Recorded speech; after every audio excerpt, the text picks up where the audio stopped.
حسبنا الله ونعم الوكيل، نعم المولى ونعم النصير، لا حول ولا قوة إلا بالله العلي العظيم. أعوذ بالله السميع العليم من الشيطان اللعين الرجيم. بسم الله الرحمن الرحيم. الحمد لله الذي نور قلوبنا بنور الإيمان وبصر عيوننا بضوء القرآن، والشكر لك يا ذا الفضل والإحسان.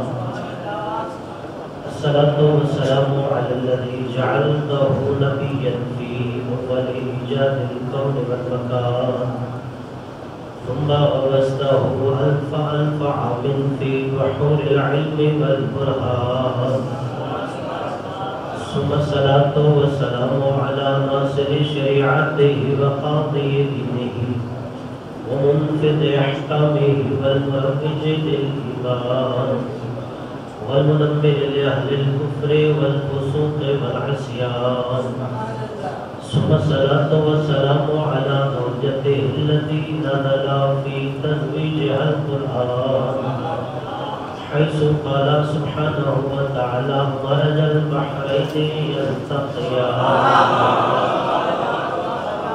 ثم الصلاة والسلام على اللؤلؤ والمرجان، بالخصوص على إمامين وهمامين والسعيدين والشريفين واسمهما الحسنان. ثم الصلاة والسلام على باقي الأئمة الذين هم أمناء الرحمن، بالخصوص على سيدنا مولانا صاحب العصر والزمان.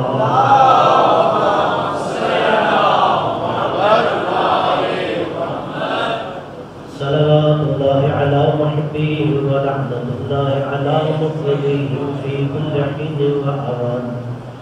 أما بعد، فقد قال الله سبحانه وتعالى في كتابه الفرقان: بسم الله الرحمن الرحيم، وما ينطق عن الهوى إن هو إلا وحي يوحى. وقال رسول الله صلى الله عليه وآله وسلم: من مات ولم يعرف إمام زمانه مات ميتة الجاهلية. وذكر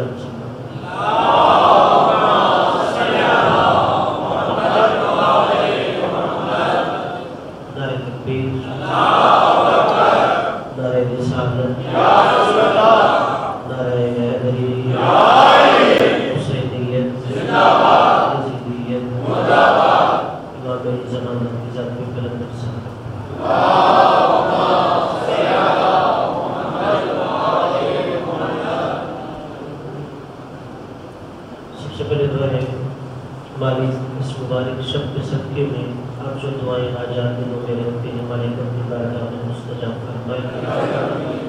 یقیناً ہمارا ذات چھوٹا ہے، ہم اپنی سوچ کے مطابق خدا سے مانگتے ہیں، لیکن ہم آج کی اس مبارک شب میں خدا سے یہی کہیں گے: بارے الہ، جتنا عرش پر خوشی کا سامان تھا، جتنا بزم ملکوت میں خوشی کا سامان تھا، جتنا قرآن جنت میں خوشی کا سامان تھا، وہ ساری خوشیاں ہماری جھولیوں میں ڈال دیں.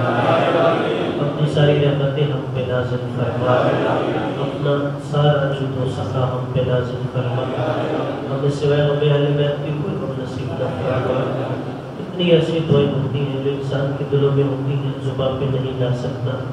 اور یہ شب طلوع فجر تک دعاؤں کی قبولیت کی رات ہے. ہمارے اس رات کے صدقے میں آپ سب کی ایسی دعاؤں کو مستجاب فرمائے. ہمیں اور ہمارے آنے والی نسلوں کو آل محمد کی مودت و ولایت میں ثابت قدم فرمائے. ہمارے وقت کے امام کو ہم سے راضی فرمائے. ہماری سب سے بڑی دعا ہمیں ضرور کیجیے گا: ہمارے حجت دعا بقیت اللہ منتقم وارث خون حسین امام زمانہ کے ظہور میں تاثیر فرمائے. ہمیں ان کے اعمال و انصار میں محشور فرمائے. ان کے قدموں میں شہادت نصیب فرمائے. اپنے دعاؤں کی قبولیت کے لیے بلند تر سلامت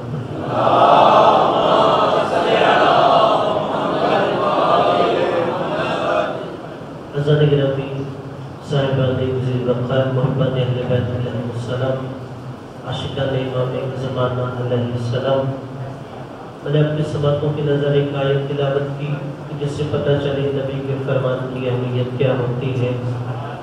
قرآن نے کہا وَمَا يَنطِقُ عَنِ الْهَوَىٰ، یہ اپنی خواہش سے بولتا بھی نہیں ہے، إِنْ هُوَ إِلَّا وَحْيٌ يُوحَىٰ۔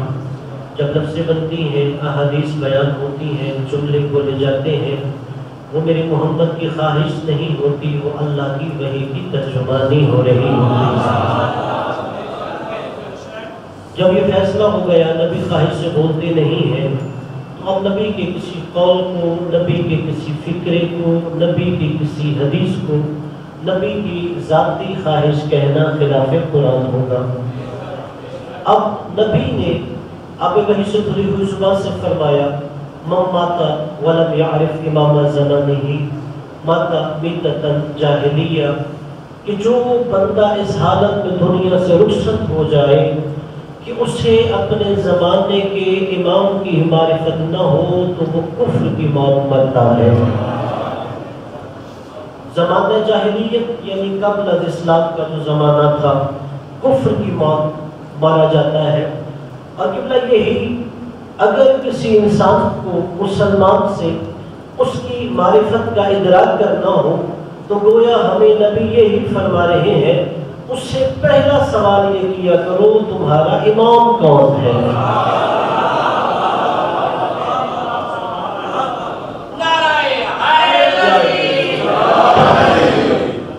کہ پہلے اس سے سوال یہ کیا کرو کہ تمہارا امام کون ہے۔ اور قبلہ ہم خدا کا جتنا شکر ادا کریں کم ہے۔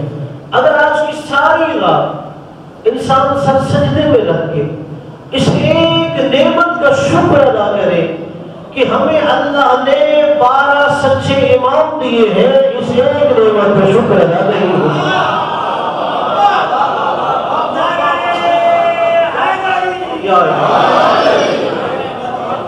کہ اللہ نے ہمیں 12 سچے امام دیے ہیں اور اللہ نے ہمیں وہ دروازہ دکھایا ہے کہ اگر زبانیں 12 تھی لیکن قول ایک تھا۔ اللہ نے ہمیں وہ امام دیے ہیں، اگر امام 12 تھے لیکن کردار سب کا ایک تھا، کسی کے قول میں فرق نہیں تھا، کسی کے کردار میں فرق نہیں تھا۔ اور پھر یہ وہ گھرانہ تھا، اگر دیکھا جائے آسمان کے نیچے اور زمین کے اوپر، یہ ایسا عظیم اور حسین خاندان تھا کہ اللہ نے ان کے پہلے محمد پر نبوت کا خاتمہ کر دیا، ان کے آخری محمد پر امامت کا خاتمہ کر دیا۔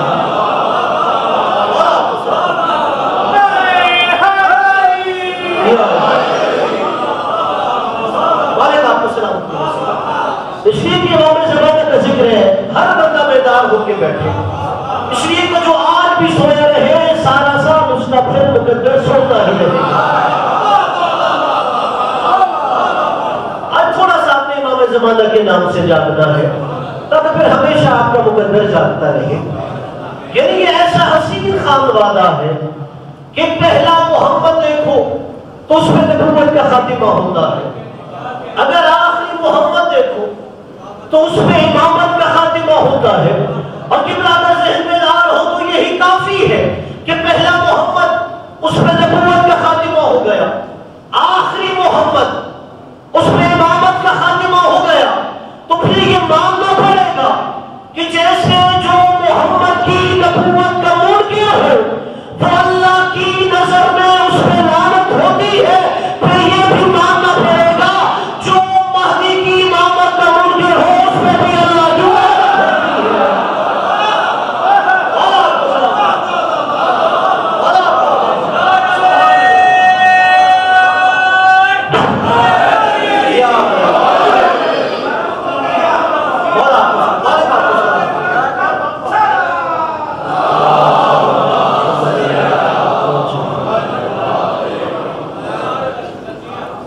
جب سارے مسلمانوں کا اتفاق ہے تو جو نبی کے بعد اگر کوئی بھی نبی کی نبوت کی ختم نبوت کا منکر ہو تو وہ اللہ کی لعنت نظر میں ملعون ہوتا ہے، تو ایسے ہی اگر کوئی آخری محمد کی امامت کا منکر ہو وہ بھی اللہ کی نظر میں ملعون ہوتا ہے۔ اور قبلہ جیسے ہر مسلمان کا اتفاق ہے جیسے آخری محمد اور پہلے محمد میں اگر مشابہت دیکھیے، اگر کوئی پہلے محمد کے بعد نبوت کا دعویٰ کرے وہ جھوٹا ہوتا ہے، ویسے ہی کوئی آخری محمد کے بعد امامت کا دعویٰ کرے وہ جھوٹا ہوتا ہے۔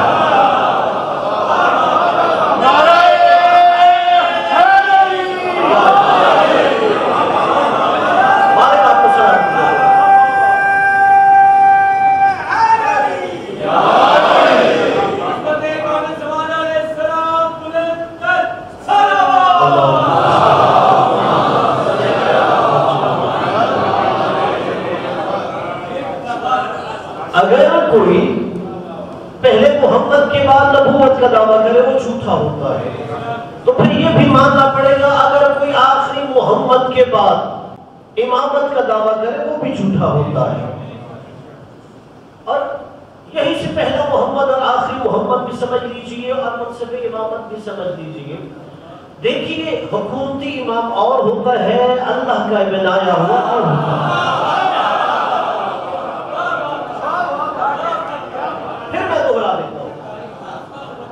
حکومت کا بنایا ہوا امام اور ہوتا ہے اور اللہ کا بنایا ہوا اور ہوتا ہے۔ چلو میں بچوں کو بتا دیتا ہوں فرق کیا ہوتا ہے۔ جو اللہ کا بنایا ہوا امام ہوتا ہے وہ فرش پہ بیٹھ کے عرش کی خبریں بتاتا ہے، اور جو حکومت کا بنایا ہوا ہوتا ہے اگر اسے بازار میں روک کے مسئلہ پوچھ لو وہ کہتا ہے مجھے اتنا موقع دو، بیٹی کے دروازے سے مسئلہ پوچھ لیا۔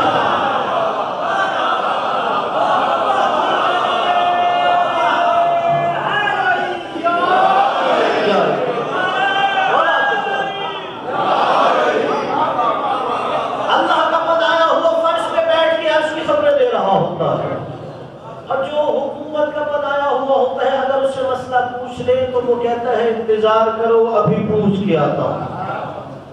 اور کیونکہ عقیدہ مہدویت تشیع کا عقیدہ نہیں ہے، یہ اسلام کا عقیدہ ہے۔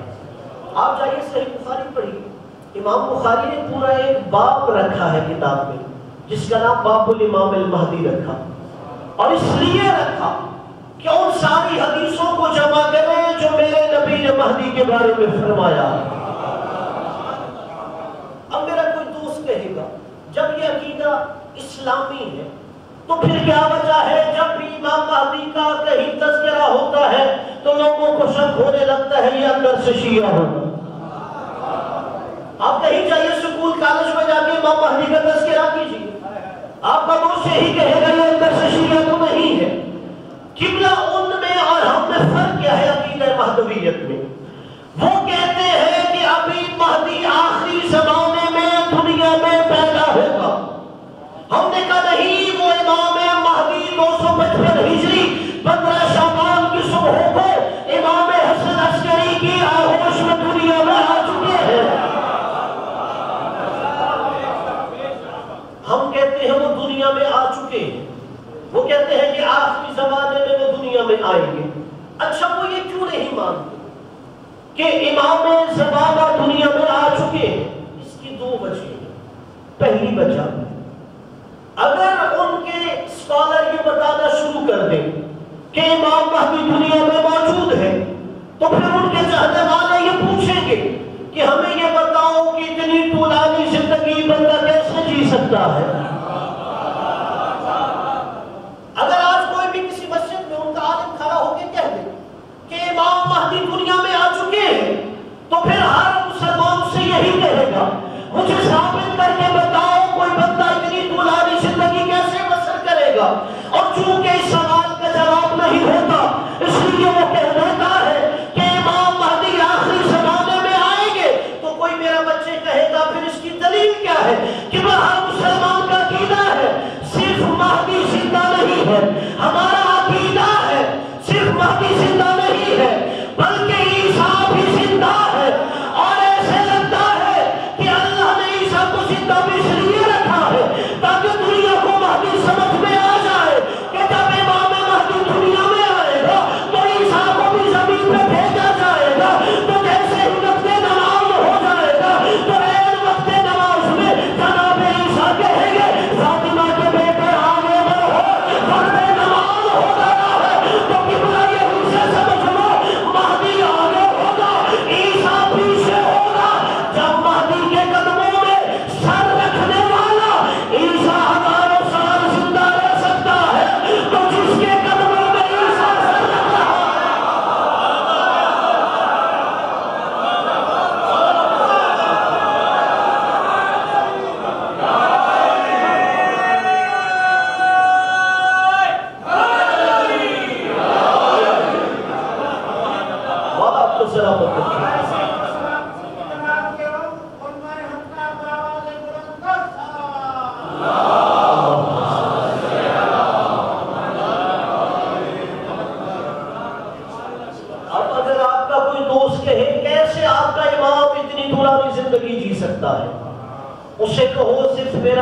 زندہ نہیں ہے، عیسیٰ بھی زندہ ہے۔ اور یہ نبی نے فرمایا تھا کہ جب میرا مہدی آئے گا عیسیٰ بھی دنیا میں آئے گا۔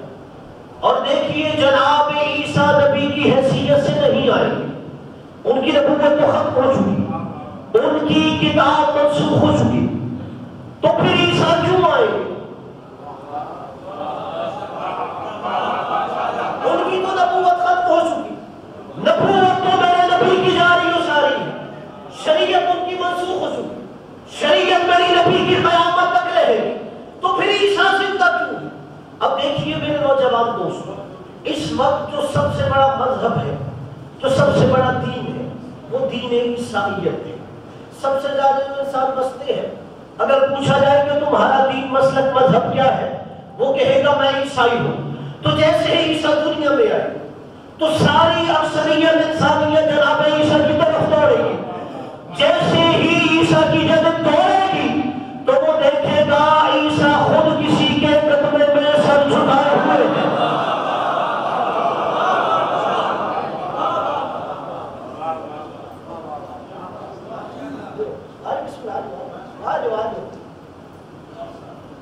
امام زمانہ کی ذات میں بدلتا صلوات۔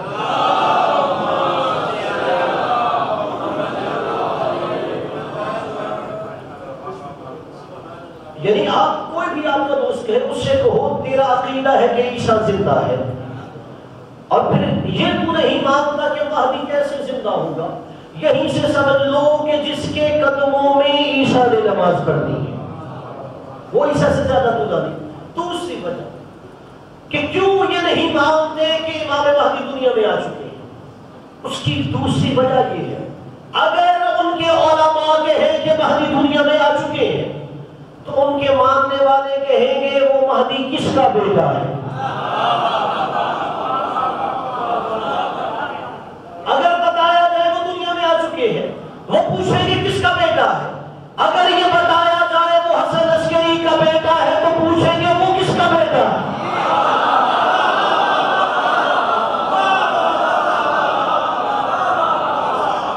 اگر بتا دو وہ علی نقی کا بیٹا ہے تو پھر پوچھیں گے وہ کس کا بیٹا ہے۔ پھر بتانا پڑے گا وہ محمد نقی کا بیٹا ہے تو پھر پوچھیں گے وہ کس کا بیٹا ہے۔ پھر بتانا پڑے گا وہ علی رضا کا بیٹا ہے، کہیں گے وہ کس کا بیٹا ہے۔ بتایا جائے گا وہ موسیٰ کاظم کے بیٹے ہیں، بتایا جائے گا پھر وہ کس کے بیٹے ہیں۔ کہا جعفر صادق کے ہیں تو وہ کس کے بیٹے ہیں۔ بتایا جائے گا محمد باقر، یہ لوگ پوچھیں گے وہ کس کے بیٹے ہیں۔ بتائیں گے وہ علی زین العابدین کے بیٹے ہیں، وہ کس کے بیٹے تھے۔ کہا جائے گا حسین کا بیٹا ہے، اب لوگ کہیں گے حسین کس کا بیٹا ہے۔ بتانا پڑے گا وہ علی کا بیٹا ہے تو پھر انہیں بھی ماننا پڑے گا جو نبی نے کہا تھا میرے بعد میرے 12 جانشین ہوں گے، علی سے شروع ہوتا ہے مہدی پہ ختم ہوتا ہے۔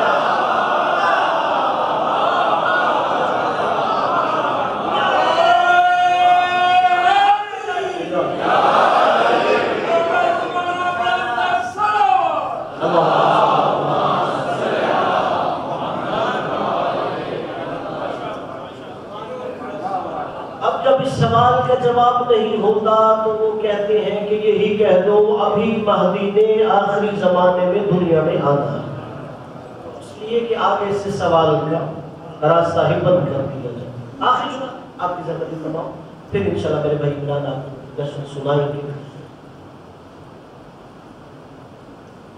11ویں امام کا صحابی تھا، نام اس کے ابن اسحاق تھا۔ وہ کہتا ہے کہ میں امام کے دروازے پہ گیا، میں نے امام سے یہ پوچھا کہ مولا مجھے بتائیے آپ کے بعد منصب امامت پہ کون آئے گا۔ کہتا ہے میں نے جیسے یہ جملہ کہا مولا اپنے حجرے میں اندر گئے، جیسے ہی مولا باہر آئے تو مولا کے شانوں پہ ایک 3 سال کا بچہ تھا، چہرہ اس کا چاند کی طرح چمک رہا تھا، اس کی زلفیں رات کی تاریکی کی طرح بکھری ہوئی تھی۔ کہ جیسے ہی 3 سال کا بچہ باہر آیا میں نے مولا کا چہرہ دیکھا، میں نے کہا مولا یہ 3 سال کا بچہ میرا امام ہوگا۔ مولا نے کہا ابن اسحاق یہ 3 سال کا بچہ میرا امام ہوگا۔ کہ میں نے تعجب میں کہا مولا کیسے 3 سال کا بچہ اور منصب امامت پہ آئے گا۔ کہ مولا نے اپنے شانوں سے بچہ اتارا اور مجھے مخاطب کرتے ہوئے جملہ کہا کہ تم قرآن بھی پڑھتے ہو،